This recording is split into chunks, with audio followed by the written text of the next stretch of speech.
तो backend web development में basically अपन focus करते हैं डेटाबेस से अपन कम्युनिकेट करते हैं एज वेल एज स्क्रिप्टिंग करते हैं या वेबसाइट का आर्किटेक्चर से डील करते हैं अपन. Now what backend engineer does is let's say front end engineer needs some data, right? And he wants some data or he wants to store some data. Now he is going to communicate with backend engineer or he is going to communicate with some database servers.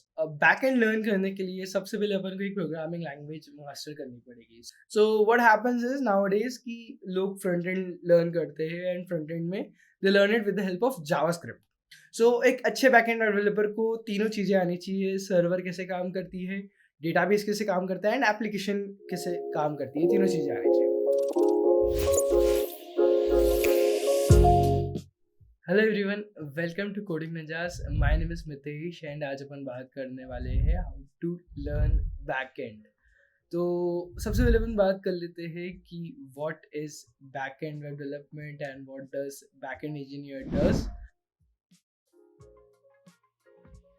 तो backend web development में basically अपन focus करते हैं database से अपन communicate करते हैं as well as scripting करते हैं या वेबसाइट का आर्किटेक्चर से डील करते हैं अपन.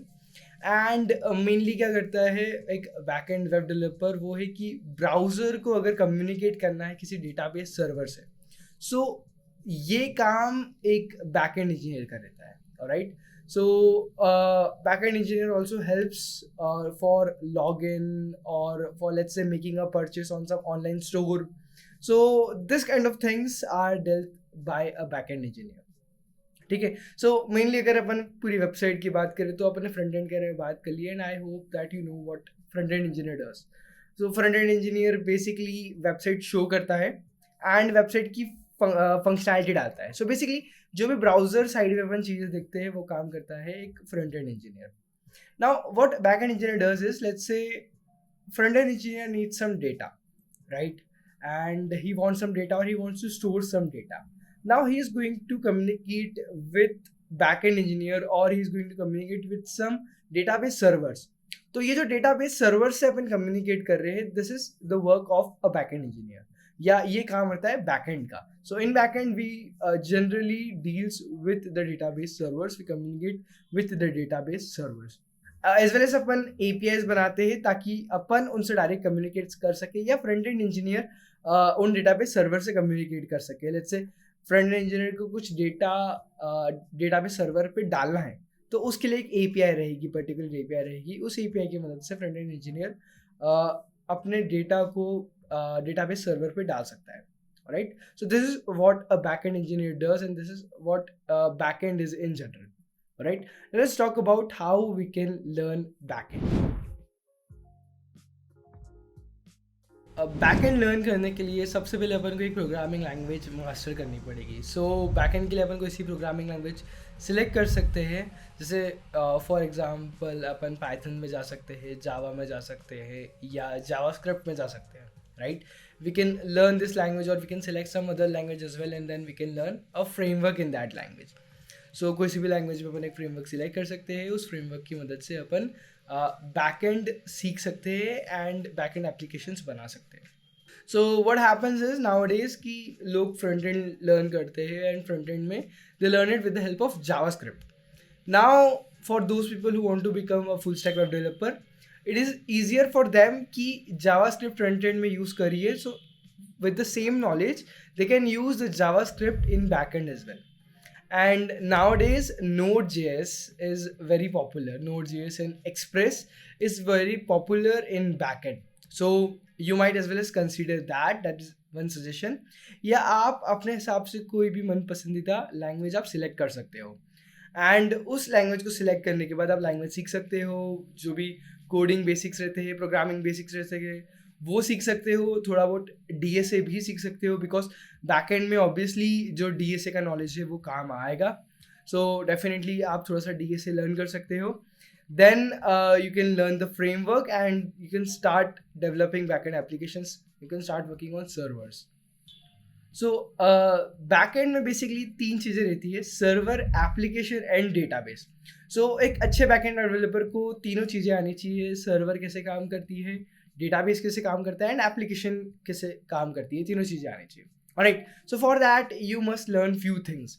सो फर्स्ट ऑफ ऑल आपको पता होना चाहिए कि कंप्यूटर नेटवर्किंग के बेसिक्स क्या होते हैं, ठीक है, because basically we are working on like browser and internet से रिलेटेड अपन काम कर रहे हैं, तो अपन को कंप्यूटर नेटवर्किंग का नॉलेज होना चाहिए कि let's say for example 404 error क्या होती है, 300 से रिलेटेड एरर्स क्या होती है, 500 से रिलेटेड एरर्स क्या होती है, इंटरनल सर्वर एरर क्या है and different kind of errors. ये बेसिक इन्फॉर्मेशन हो गई। एज वेल एज और भी चीज़ें हो गई कि HTTP क्या होती है, HTTPS क्या होती है, एक सॉकेट क्या होता है, जो बेसिक नॉलेज होता है नेटवर्क से रिलेटेड, ये अपन को पता होना चाहिए, because this is going to help you a lot while dealing with back end applications, because back end applications में ये सब चीज़ों का नॉलेज ही काम आता है, सॉकेट्स क्या होते हैं एंड ये सब चीज़ें ही चल रही है आजकल। ऑलराइट, सो जितना आपको कंप्यूटर नेटवर्किंग का नॉलेज होगा वो कहीं ना कहीं आपको बैकएंड में हेल्प करेगा। अब डेटाबेस की बात कर लेते हैं सबसे पहले।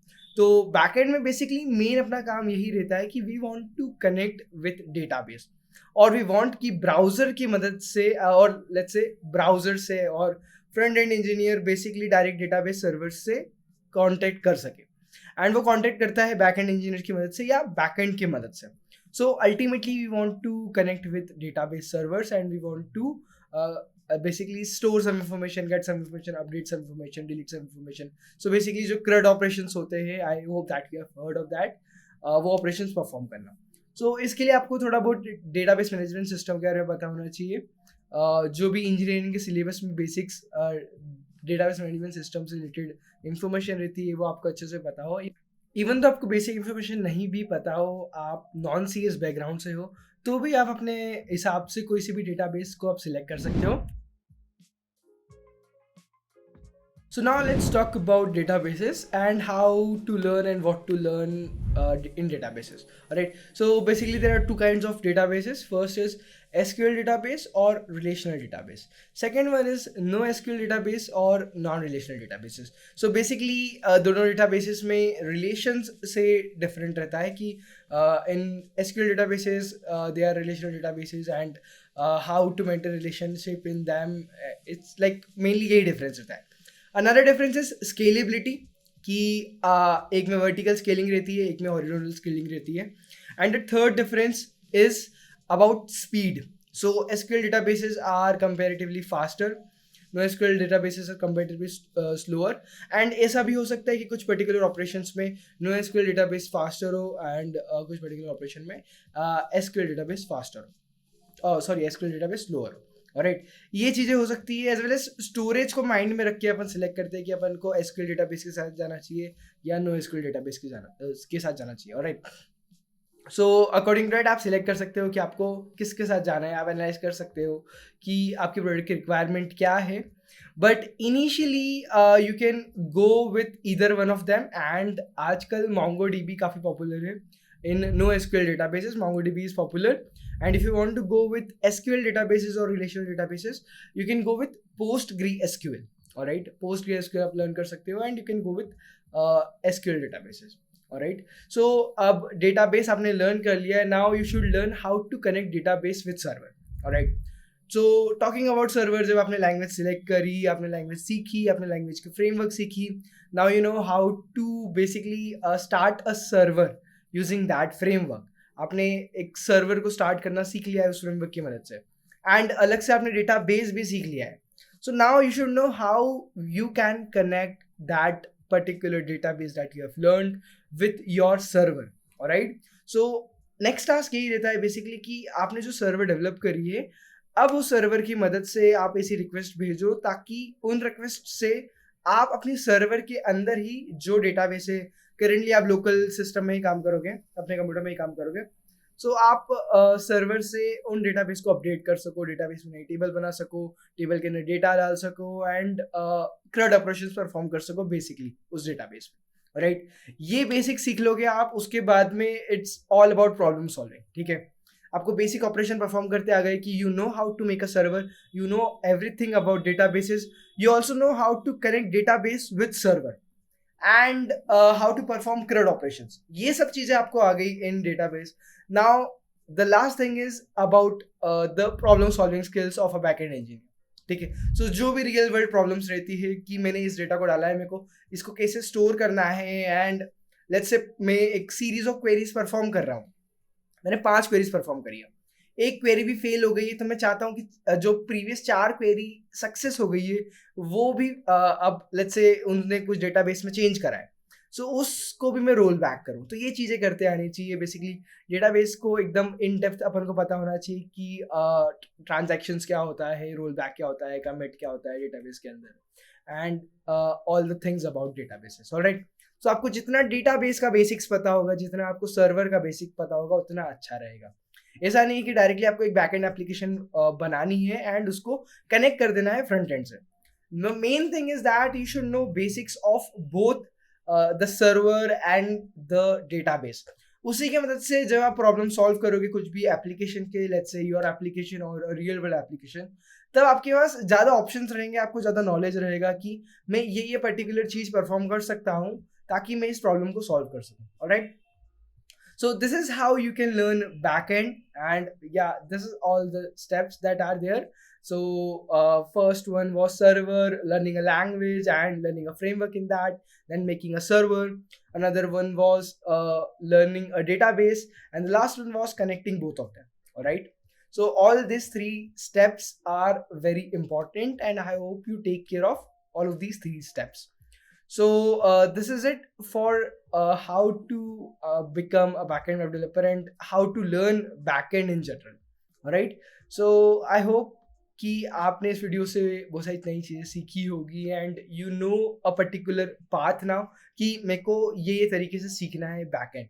ऑलराइट, तो firstly you have to learn a language, and उसके अंदर सर्वर सीखनी है आपको, बेसिकली फ्रेमवर्क सीखनी है एंड सर्वर सेटअप करनी है। Then you have to learn a database in depth. So आपको डेटाबेस सिलेक्ट करना है, या तो एसक्यूएल डेटाबेस या नो एसक्यूएल डेटाबेस। उसके बाद में आपको सर्वर को एंड डेटाबेस को कनेक्ट करना है, एंड सबसे इंपॉर्टेंट स्टेप, आपको डेटाबेस एंड सर्वर दोनों के बेसिक्स अच्छे से आपको पता होना चाहिए। Alright, so this is it for this video. Thank you everyone.